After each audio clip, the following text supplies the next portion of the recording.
of a heart attack. Now, in addition to the smog alerts for heart attacks and strokes, there are also increased visits for appendicitis. This is what it reads: high level of air pollution can increase the risk of adult onset appendicitis, according to results from a study conducted in Canada. Incidence of hospital admissions increase during the summer months when the smog levels are very high. And this is taken from the American College of Gastroenterology. Well, it was presented at a meeting of the American College of Gastroenterology in Orlando, Florida in 2007.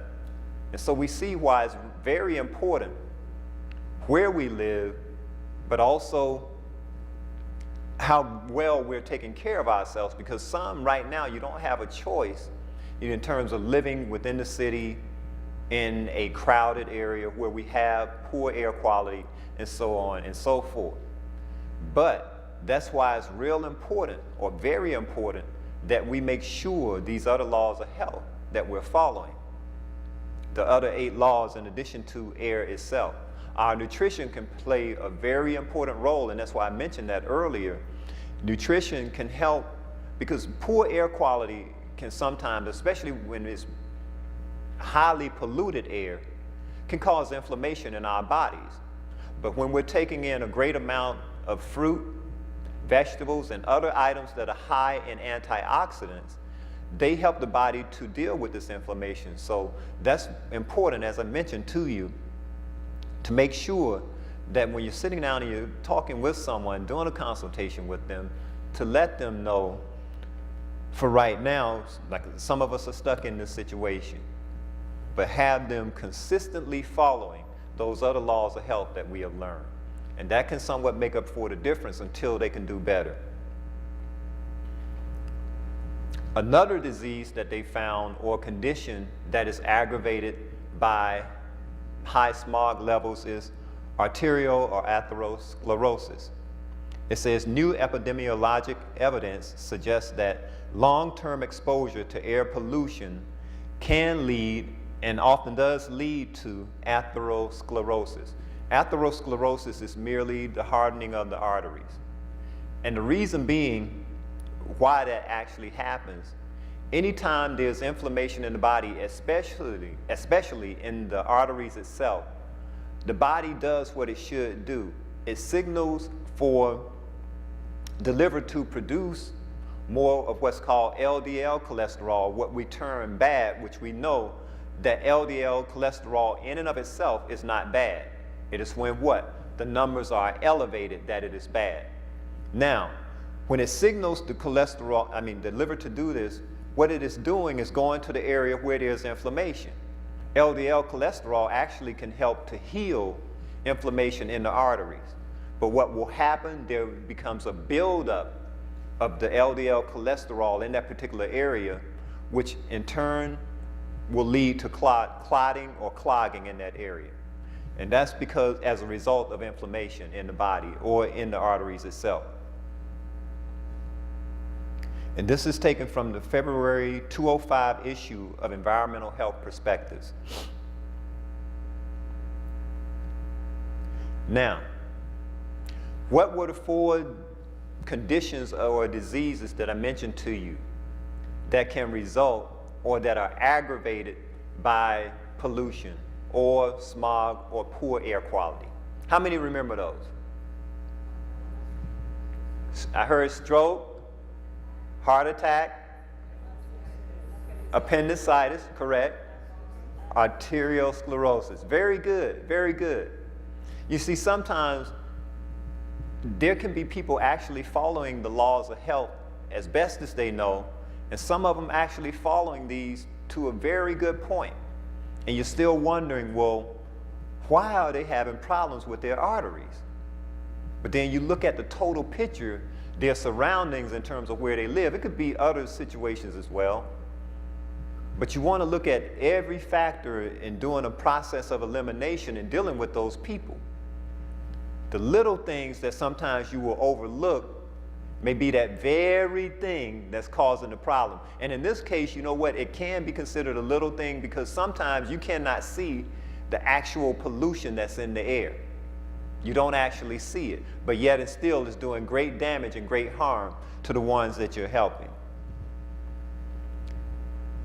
But you know, in Testimonies, Volume 7, page 82, we have been told, and it reads, from the standpoint of health, the smoke and dust of the cities are very objectionable.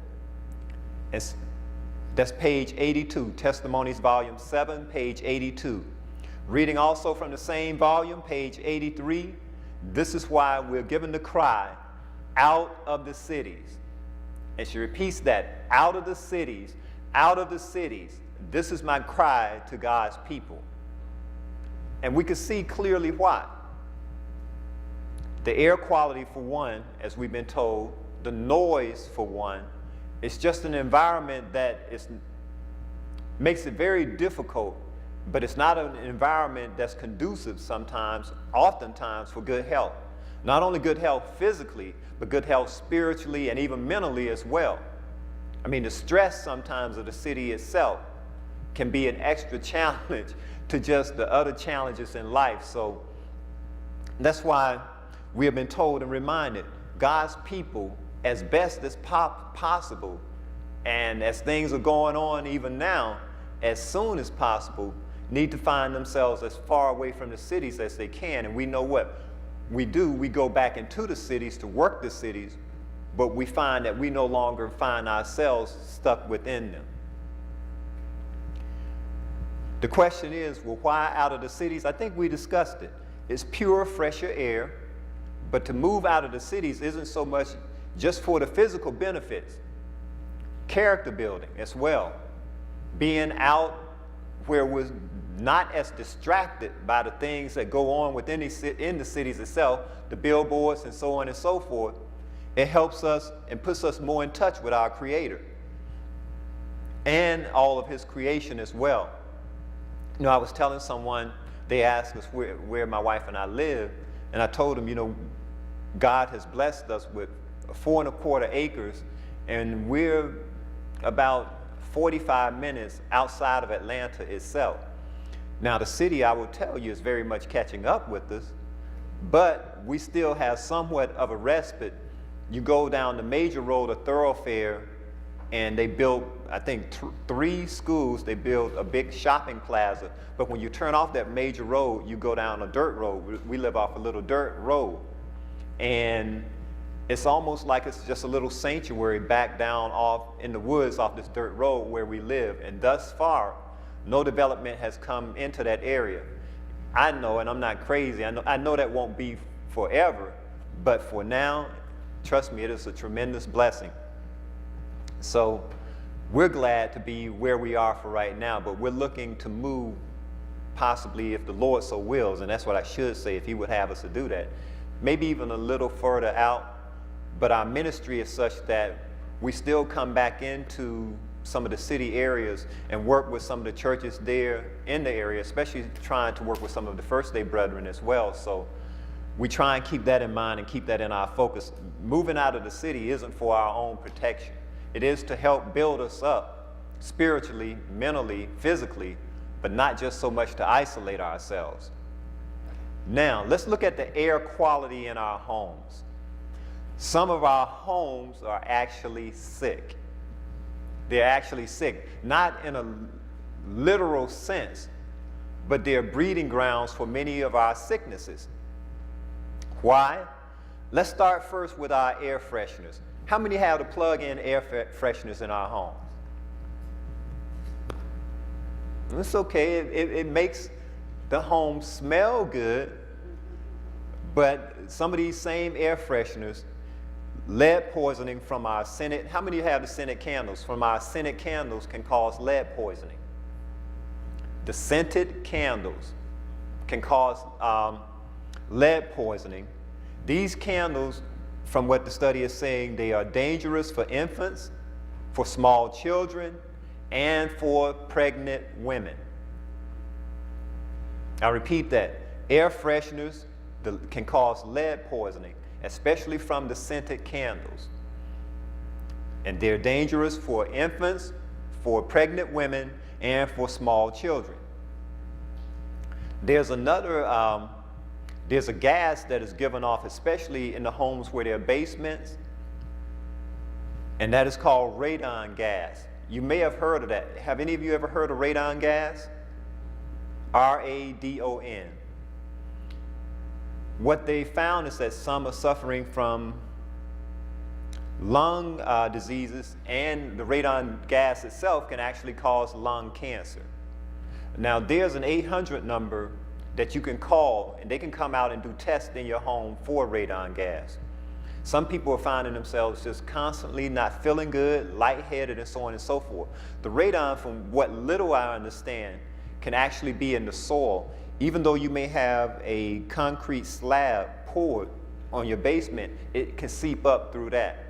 And once it seeps up, it can just kind of float and mingle mostly in the basement area, but it can eventually rise even more so up even to the upper areas. Yes?